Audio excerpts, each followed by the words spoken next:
Canada থেকে বাংলাদেশ বিমান লেখছো বাংলাদেশ বিমান এই যে কানাডা থেকে আমরা প্লেনে বাংলাদেশ আসতেছি ওয়েলকাম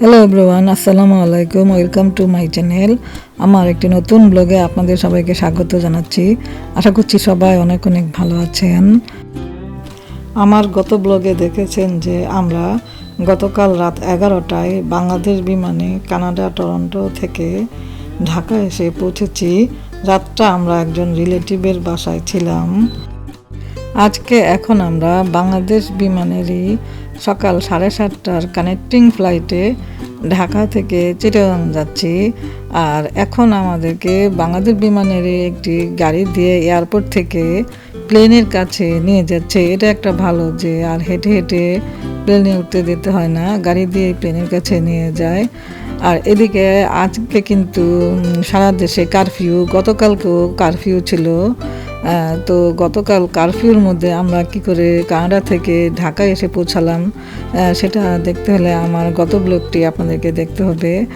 আর আজকে গতকাল এবং সামনে আরও 4 দিনের জন্য কারফিউ জারি করেছে দেশের পরিস্থিতিও ভালো না সারা দেশে আন্দোলন চলছে এই তো এটাই আমাদের প্লেন আর এই ফ্লাইটে আমরা ঢাকা থেকে চিটাগাং যাব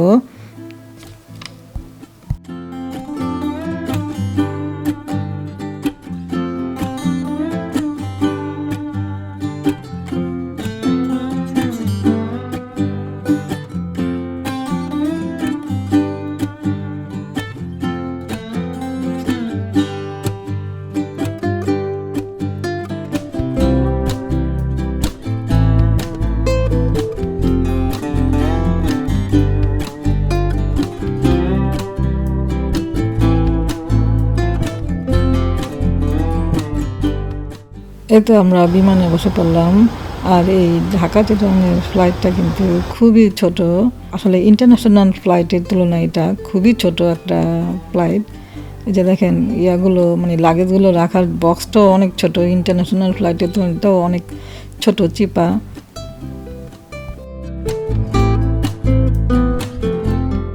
তো আমাদের প্লেনটা এখন ঢাকা শাহজালাল ইন্টারন্যাশনাল এয়ারপোর্ট থেকে টেক অফ করছে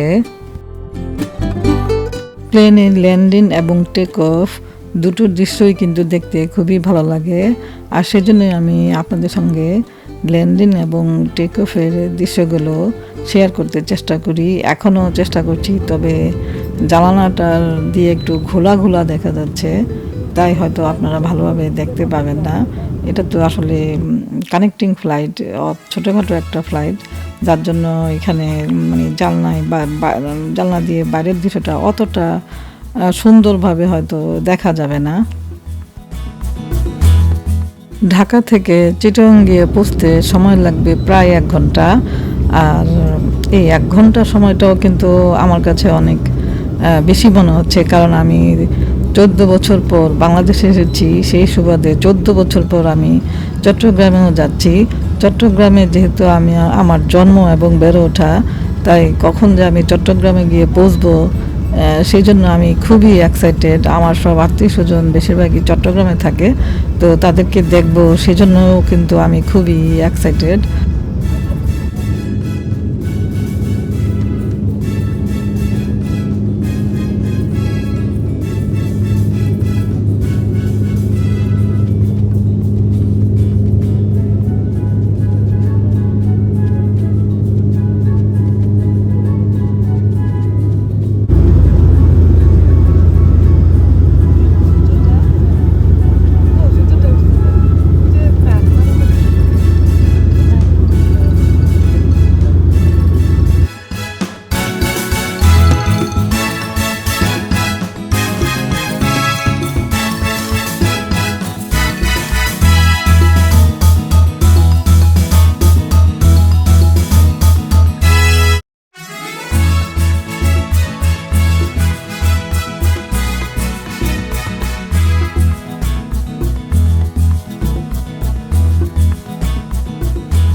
আকাশের এই মেঘগুলো যে উড়ে বেড়ায়, এই দৃশ্যটা প্লেনে বসে দেখতে কার কেমন লাগে আমি জানি না, তবে আমার কাছে কিন্তু খুবই ভালো লাগে। আর সেজন্যই আমি আপনাদের সঙ্গে এই দৃশ্যটা শেয়ার করতে চেষ্টা করছি।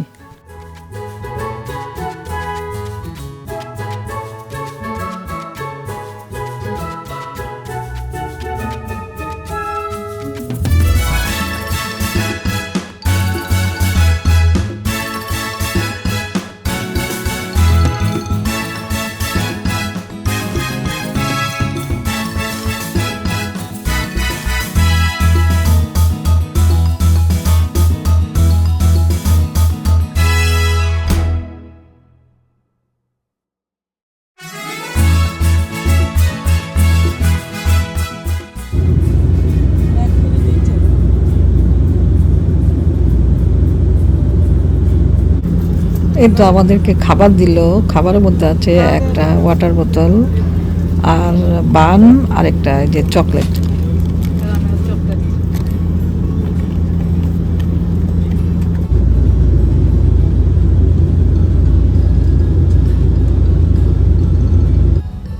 এই তো আমরা চিটং এয়ারপোর্টে পৌঁছে গেলাম। এখানেও আবার প্লেন থেকে গাড়ি দিয়ে এয়ারপোর্টের ভিতরে নামিয়ে দিচ্ছে।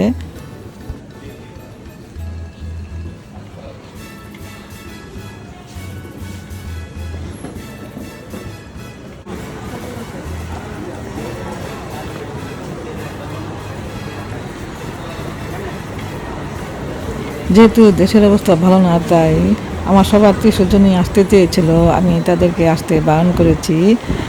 তো তবুও আমার বোন আর বোনের মেয়ে এয়ারপোর্টে সব ভোরবেলা গাড়ি নিয়ে এসে দাঁড়িয়ে আছে।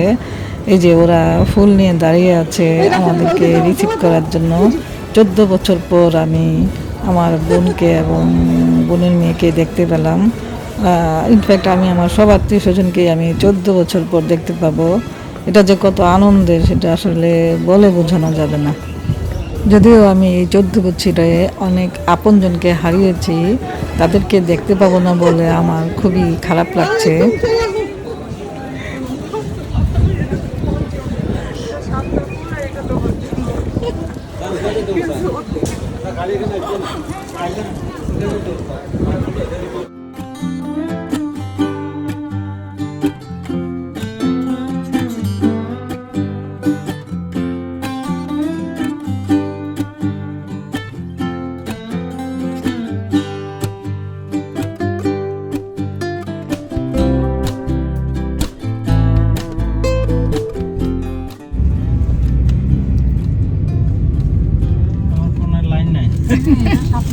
আমাদের ফোনে ওইটা শাপলা ফুল। হ্যাঁ, এটা এখন কি নিছে তাজা, মানে ইয়া হয়ে গেছে। এখান থেকে উঠাইছে আর কি। বাংলাদেশের জাতীয় ফুল শাপলা। এখান থেকে উঠাইছে। এই যে এখান থেকে উঠেছে। ও এখান থেকে এখানে শাপলা ফুল ধরে নাকি? জি জি, এই যে সব। হ্যাঁ, এটা রজনীগন্ধা। আমি তো কালকে নিয়ে গেছি। নরম হয়ে গেছে কালকে। আমি যে কালকে চলতেছে যে খুব মারামারি হচ্ছে, তো দোকানপাট সব বন্ধ, গাড়ি টাড়ি কিছু নেই, অসুবিধা নাই। আমার ভালো লাগছে। থ্যাংক ইউ, ভালো লাগছে। আমার মেয়ের জন্য আমার বোনের মেয়ে সারা রাত বসে রজনীগন্ধা ফুল দিয়ে একটা ফুলের তোড়া বানিয়েছে। আর এই ফুলের তোড়ার সাথে ও একটা পুকুর থেকে ফ্রেশ শাপলা ফুল তুলেও গিফট করেছে। এই শাপলা ফুল আর রজনীগন্ধা ফুল পেয়ে আমার মেয়ে খুব খুশি, কারণ যেহেতু সে বিদেশে বড় হয়েছে, তাই শাপলা ফুল আর রজনীগন্ধা ফুল সে আগে কখনো দেখে নাই।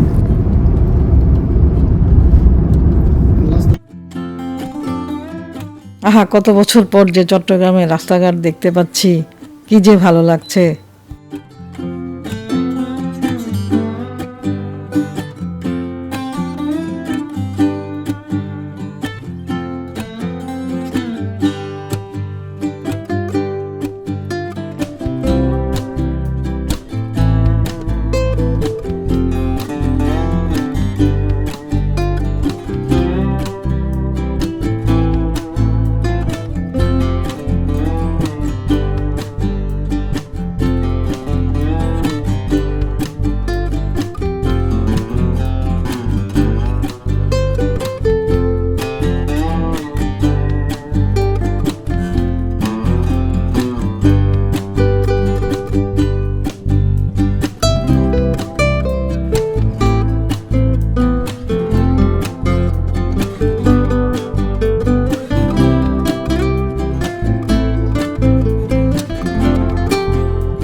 ওই যে দেখেন জানলা দিয়ে দেখা যাচ্ছে চট্টগ্রামের পতেঙ্গা সি বিচ।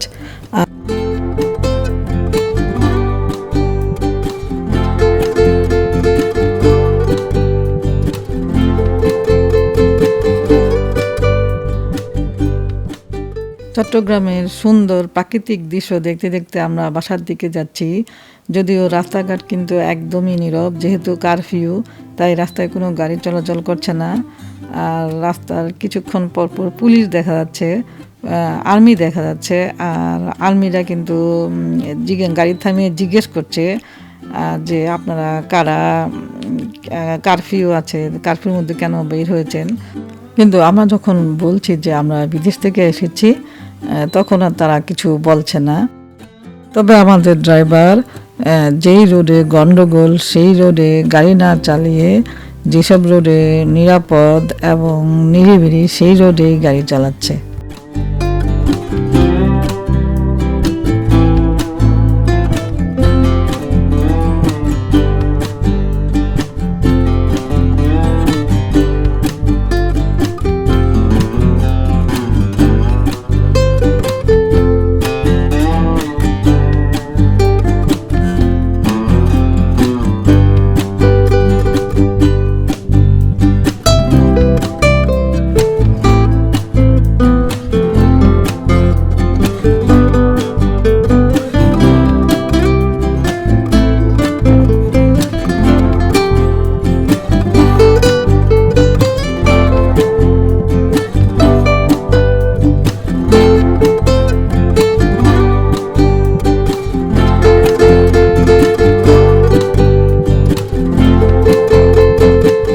সি বিচের মধ্যে দেখেন মাছ ধরার ট্রলার এবং জাহাজগুলো নোঙর করে আছে।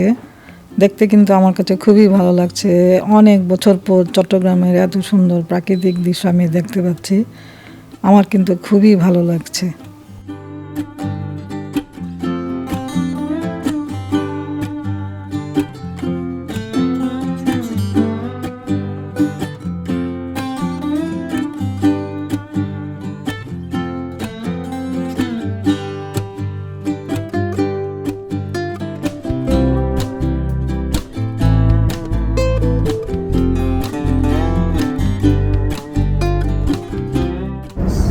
লস এটাই টানেল, এই যে ভিতরে ঢুকতেছে, এটা পানির নিচে, পানির হচ্ছে পানির নিচে, হ্যাঁ পুরোটুকু পানির নিচে।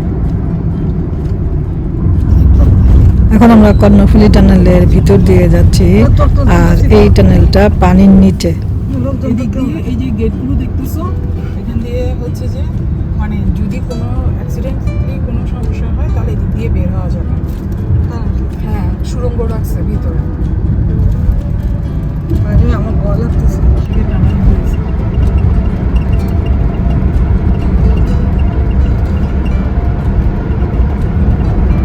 এটা পুরোটুকু পানির নিচে, হ্যাঁ পুরোটুকু পানির নিচে। উপরে আপনার 100 ফুট পানি আছে, 100 ফুট মাটি আছে, তারপরে রাস্তা।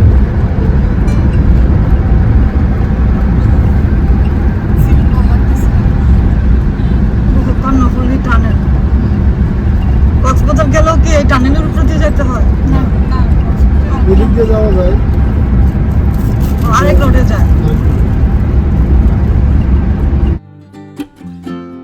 আজকে যেহেতু কারফিউ, তো সেই জন্য টানেলের ভিতরে কিন্তু আমাদের গাড়িটা ছাড়া আর কোনো গাড়ি যাচ্ছে না। মাঝে মাঝে অবশ্য আর্মিদের গাড়ি যাচ্ছে, এবং আমরা যখন ভিতরে ঢুকছিলাম তখনও আর্মিরা কিন্তু জিজ্ঞেস করছিল আপনারা কেন বের হয়েছেন। তো আমরা বলছি যে আমরা বিদেশ থেকে এসেছি, তারপর আমাদেরকে আর কিছু বলে নাই।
কর্ণফুলী নদী পার হয়েছে।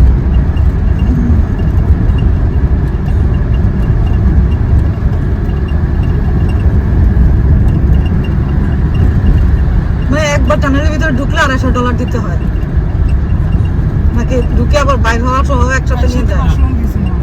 আমরা তো $500 দিছি একসাথে, তা আবার আসার সময় ওরা চাইবে না? আসার সময় 250, যাইতে 250। তো অলরেডি তো 500 দিয়ে দিচ্ছেন, হ্যাঁ 500। তাহলে আসার সময় আবার এখানে ধরবে না? না কেন আসার সময় আবার টাকা দিব না। তবে কর্ণফুলী টানেলে ঢুকতে হলে প্রতিটা গাড়িকেই কিন্তু টোল দিতে হয়। আর আমাদের গাড়িটা মাইক্রো ছিল, আমাদের এই মাইক্রো যে ঢুকছিল সেজন্য $250 টোল দিতে হয়েছে।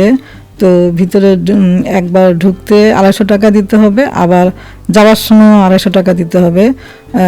মোট $500 আমাদেরকে টোল দিতে হয়েছে।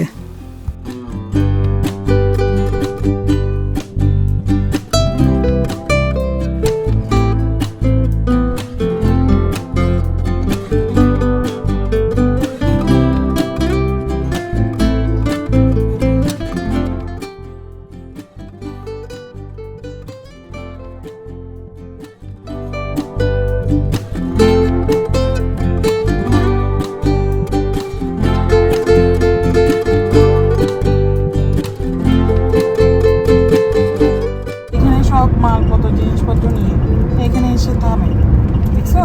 হ্যাঁ সুন্দর। হ্যাঁ মানে এখান থেকে আমরা শুধু শীত দিয়ে এখানে তো মানুষ কেন? এই বড় ইলিশ মাছ, হ্যাঁ সবকিছু এখান থেকে এখনো আছে। চলো মাছ কত আঙ্কেল আছে, মাছ সব সময় থাকে ওর ওই যে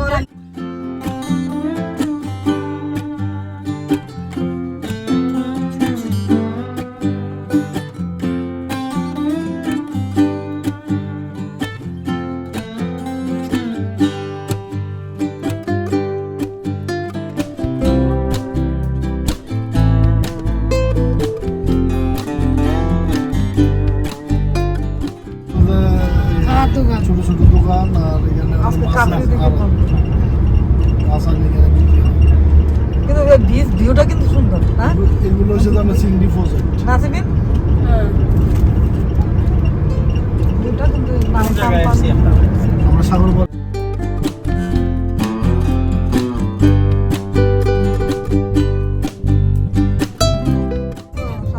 দেখছো? এটা স্টেডিয়াম, এখানে খেলা হয়। আমরা কি এখন সাগরিকার উপরে আছি? হ্যাঁ, এখন আমরা সাগরিকের ফ্ল্যাট।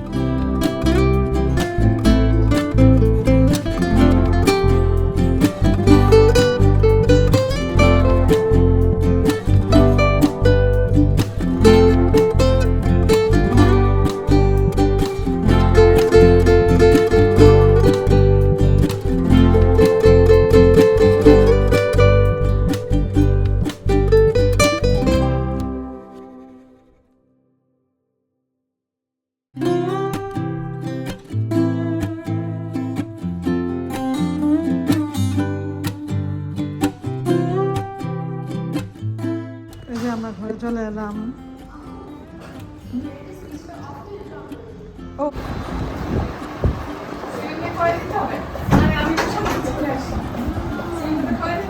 ওরে বাবা, কানাডার পতাকা আর বাংলাদেশের পতাকা লাগাইছে।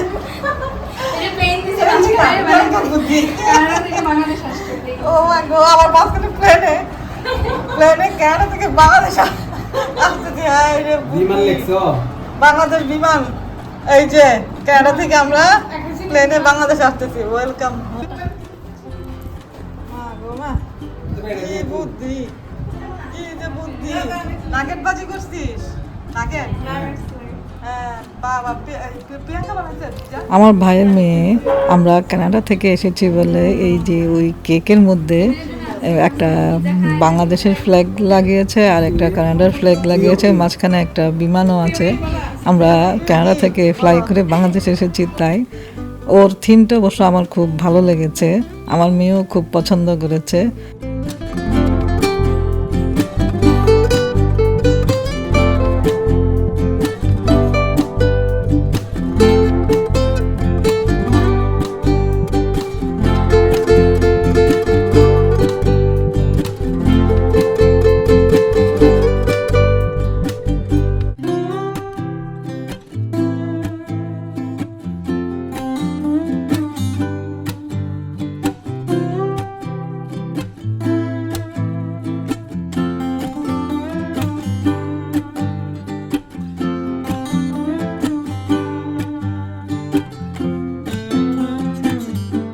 লাগছে বাংলাদেশ থেকে কানাডা খুবই ভালো লাগছে এটা খুবই ভালো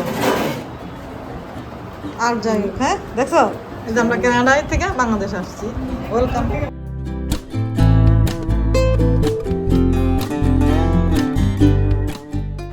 কাটো কাটো কাটো আরফাত কোথায় কাটবো দেখে না ইচ্ছা কাটো দাঁড়াও এটা আমি তোমার সামনে এনে দিব আসো আসো এদিকে আসো। তুমি যাও আমি করি তুমি যাও আমি করি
আমার মেয়ে তার মামা এবং আন্টিমণির সাথে বসে বসে কি সুন্দর কেক খাচ্ছে আমাদের বাংলাদেশ ভ্রমণের আর বাকি ব্লগগুলো দেখার আমন্ত্রণ জানিয়ে আজকের মতো আমার ব্লগটা এখানেই শেষ করছি আপনারা সবাই ভালো থাকবেন সুস্থ থাকবেন দেখা হবে নেক্সট ভিডিওতে আল্লাহ হাফেজ